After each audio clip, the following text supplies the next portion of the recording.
네, 가수 장윤정 씨의 얘기인데요. 장윤정 씨가 가수 생활을 한 지가 27년이나 됐는데 27년 만에 처음으로 아버지로부터 인정을 받았다고 합니다.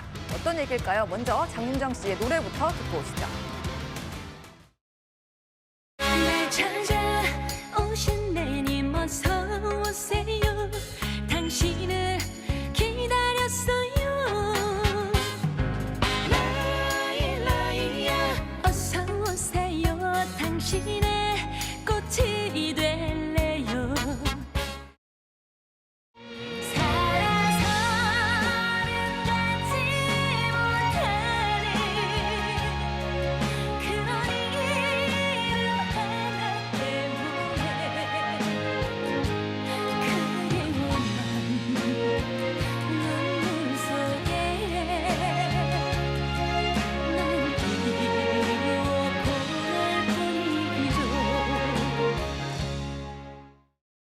예.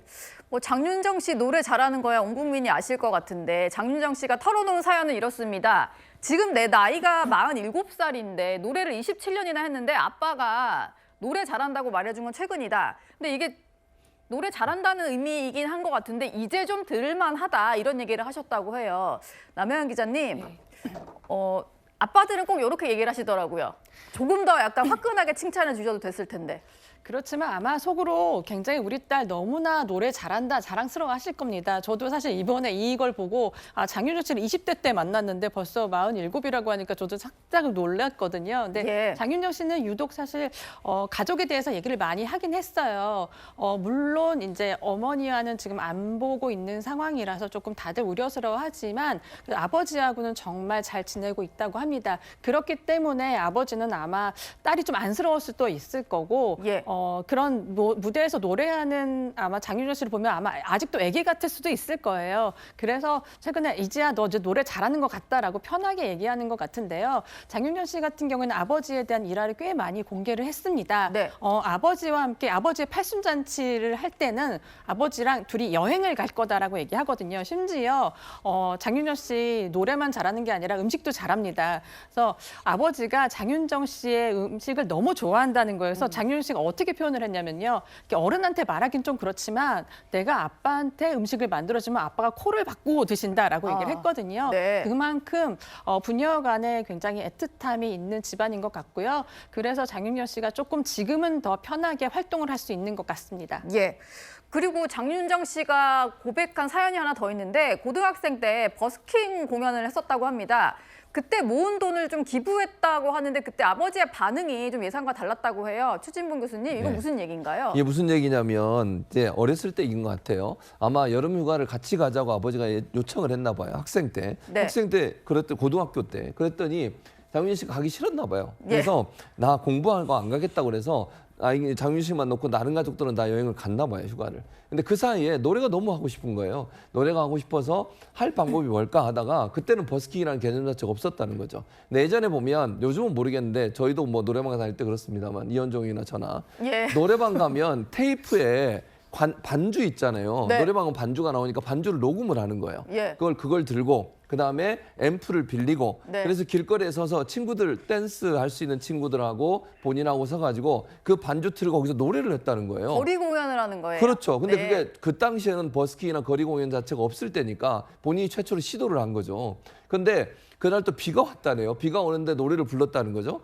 그런데 지나가는 한 분이 어르신 한 분이 보고 너무 기특했는지 돈을 쥐어주고 갔대요. 네. 그래서 이게 돈을 받아도 되나 그래서 받았는데 그리고 나서 비가 계속 오는데 사람들이 조금씩 돈을 주고 가더라는 거예요.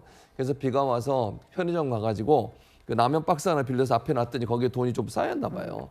그리고 나서 그 돈을 이제 끝내고 나서 그 돈 가지고 온 친구들한테 나눠주고 그다음에 앰프 빌린 값 주고 그리고 돈이 남잖아요. 자기가 처음 번 돈을 당시에 수제빈 돕기 모금 운동을 하고 있었나 봐요. 거기 네. 기부를 했다는 거예요. 근데 그게 옆에서 보고 있던 누가 기자가 봤는지 누가 봤는지 모르겠지만 그걸 보고 너무 감동적이어서 아니 어린 학생이 공연에서 번 돈을 수제빈을 해서 보냈다. 기부를 하니까. 그걸 네. 기사가 나온 거예요. 예. 근데 그걸 나중에 아버지가 보게 된 거죠. 근데 아버지는 고지식해서 노래하는 걸 너무 싫어하셔가지고 혼날 줄 알았는데 그걸 보고 그랬다는 거예요. 이게 뭐냐 이러면서 던지시더니 야 이런 일 있으면 나한테 얘기하지. 그럼 내가 앰프도 빌려줬을 거 아니야 라고 얘기하면서 격려를 해줬단 말을 하는데 그러면서 그런 얘기를 하더라고 장윤정 예. 씨가 가족이 자기를 지지해주고 도와주는 것이 자기가 가수로 성공할 수 있는 중요한 계기가 됐다. 이렇게 얘기했습니다. 아버지의 그 말이 지금도 가수 활동하는 장윤정 씨에게 아주 큰 힘이 되지 않을까 싶은데요. 또 재미있는 에피소드가 하나가 더 있습니다. 목욕탕, 대중 목욕탕 발길을 끄는 사연을 공개를 했는데 사람들이 너무 뭐 유명 인사다 보니까 다 알아보고 근데 그냥 너무 만지다 보니까 여기저기 나쁜 손들이 다 출몰을 해서 더 이상 가지 않는다 이런 얘기인데요. 남혜영 기자님, 네. 이 말이 좀 재밌네요. 관상용입니다 이런 얘기를 한다고요. 아마 전 충분히 이해를 하는데요. 장윤정 씨 같은 경우는 되게 친근한 이미지잖아요. 그렇기 때문에 너무 선뜻 사람들이 이렇게 터치를 하는 거죠. 예. 그래서 보통 보면은 이렇게 해요. 그러니까 뭐 연예인들을 보면 뭐 실물이 예쁘네, 마네, 막 이런 말도 되게 많이 하시거든요. 근데 장윤정 씨한테는 특히나 이제 어머님 분들이 아마 이렇게 좀 만지고 그러셨을 것 같습니다. 너무 반가우니까. 왜 이해를 하냐면요. 사실 장윤정 씨 되게 유명인이잖아요. 근데 안 유명한 저 같은 경우에도 그런 데 가면 가끔 연예인 얘기 물어보세요. 누구랑 누구 사귀는 거 맞냐고. 예. 그런 걸 보면 아마 장윤정 씨 더 심했을 것 같다는 생각이 드는데요. 그래서 요즘은 안 가고 아예 약간 그런 얘기도 한다고 해요. 안 예뻐, 아닐 수도 있어. 라는 그런 얘기를 듣기 때문에 아예 네. 풀 메이크업을 하고 다닌다고 얘기를 했었습니다. 예. 예쁘다는 말보다 뭐 안 예뻐, 아닌 것 같아 이런 말이 더 상처될 것 같은데 장윤정 씨 얘기까지 만나봤습니다.